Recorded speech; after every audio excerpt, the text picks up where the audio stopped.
Atenógenes, contigo. Bueno, gracias, Nicole. Son las 7:04. Tenemos contacto ahora mismo con el presidente del Consejo Nacional de la Empresa Privada, Rubén Castillo. Rubén, buenos días, gracias por acompañarnos aquí en la edición matutina de Telemetro Reporta. Esta semana se divulgó la cifra y el total al que puede alcanzar la pérdida producto de estas 4 semanas de protesta. Una cifra enorme y que pudiese afectar el desenvolvimiento económico de todo este año. Don Rubén, buenos días, gracias por acompañarnos. Buenos días, gracias por la invitación. No, la cifra es importante, pero más importante es el efecto que tiene la situación económica del país en la convivencia social. Nosotros tenemos un reto que es abatir el desempleo y la informalidad. Y este bache, producto de los cierres de calle, va a generar una situación de pronóstico reservado.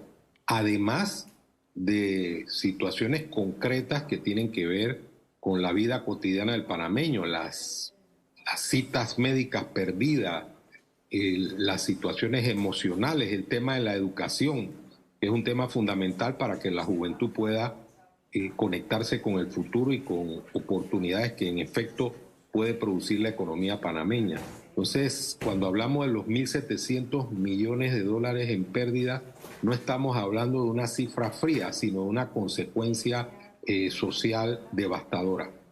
El director de trabajo del Mitradel nos daba una cifra interesante. 25 empresas ya habían solicitado la suspensión de contratos. Esto afectaba un poco más de 270 colaboradores. ¿Qué información maneja usted? Porque con 26 días de cierre, sin todavía tener una luz de lo que va a pasar, solamente obvio esperar el fallo de la Corte Suprema de Justicia, que puede tomarse un tiempo todavía. ¿Cuál es la información que está manejando en este momento? ¿O hay un poco más de esa cantidad de empresas que pudieran cerrar sus puertas, pérdidas de trabajo, don Rubén? Estamos acopiando la información, pero efectivamente todos los días se van a acumular más solicitudes de suspensión de los efectos de los contratos de trabajo, o también se van a dar casos en los cuales se verifiquen acuerdos de disminución de jornada. Hay sectores que han estado mucho más impactados, donde la operación casi que ha sido nula. Estamos hablando de restaurantes, actividad hotelera y también sector de las pequeñas, medianas y microempresas, que es la estructura más vulnerable del tejido empresarial. Muchas de ellas ya han cerrado sin posibilidad cierta de volver a reencauzar su actividad económica. Si esto no termina prontamente, obviamente la situación exponencialmente va a crecer en cuanto a la suspensión de los efectos del contrato y en un extremo en cierre de empresas. Y la empresa privada no quiere eso. La empresa privada lo que quiere es que se pueda trabajar y se pueda apostar al futuro del país para construir una realidad de progreso.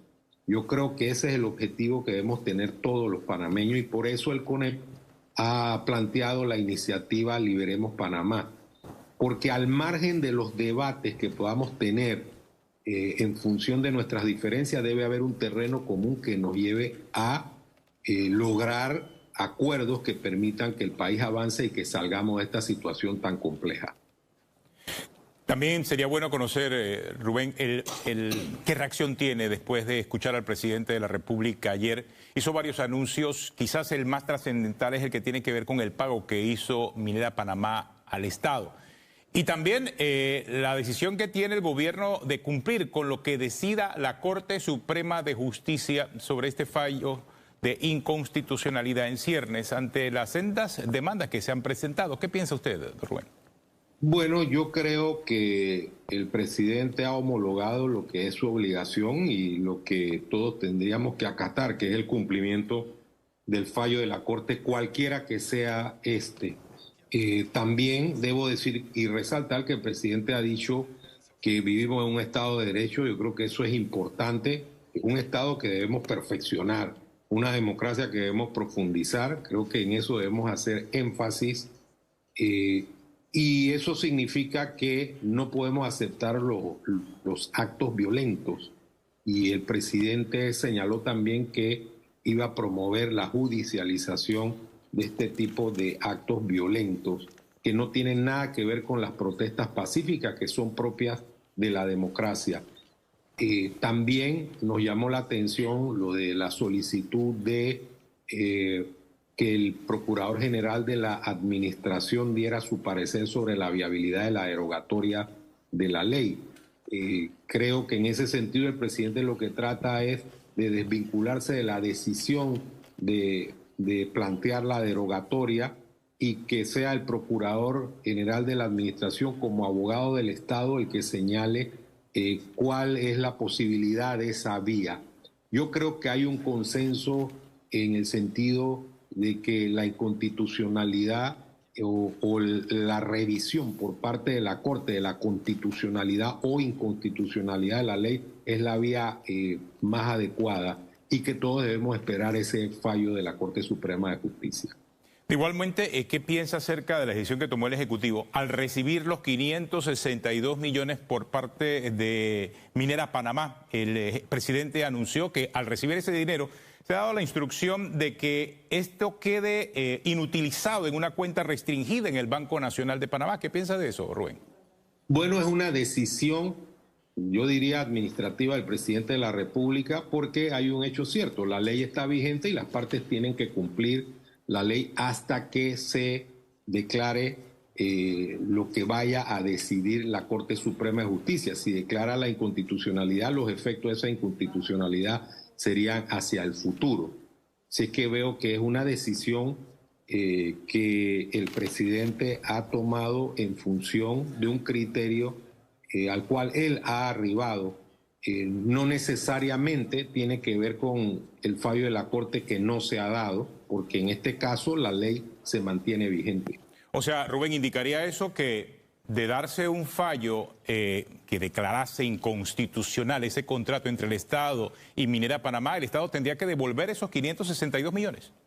A mi juicio, no, porque, vuelvo e insisto, fallos de la Corte en cuanto a la inconstitucionalidad tienen efectos hacia el futuro y en este momento las obligaciones que emanan de ese contrato están vigentes para ambas partes hasta que la Corte en ese supuesto declare la inconstitucionalidad de la ley. Desde ese momento y proyectado hacia el futuro se dan los efectos de esa inconstitucionalidad. Todo lo actuado hasta ese momento sería válido. Otra cosa, y antes de terminar, esa pérdida calculada en unos 1.700 millones hasta ahora, producto de las protestas, ¿será posible recuperarla antes de terminar el año? No, eso es muy difícil. Es muy difícil. Nosotros venimos de una situación muy compleja desde el momento de la pandemia. Esto va a tener efectos que se van a proyectar en el año 2024. Hay afectaciones que no estamos contabilizando aritméticamente, como ya dije, el tema de la educación, el tema del ecosistema de confianza internacional que sale lesionado fruto de la situación que afronta Panamá.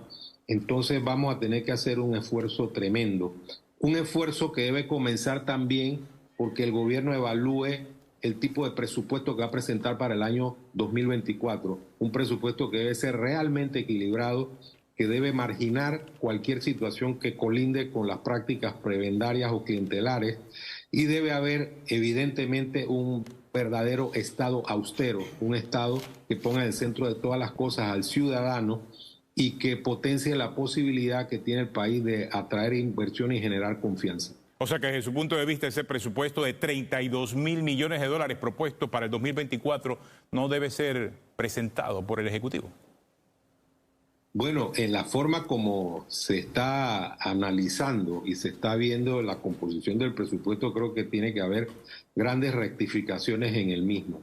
Estamos hablando de una situación muy compleja y la gente demanda que cualquier presupuesto esté dirigido verdaderamente al desarrollo del país.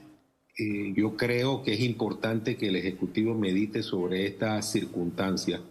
Y creo también que los ciudadanos debemos ser más activos y más intensos verificando que las cosas se manejen bien, que las instituciones se fortalezcan y que las instituciones cumplan su rol en beneficio de la sociedad. Yo creo que eso es fundamental en este periodo de la historia del país. Gracias, Rubén Castillo. Rubén Castillo, presidente del Consejo Nacional de la Empresa Privada, conversando esta mañana aquí en la edición matutina de Telemetro.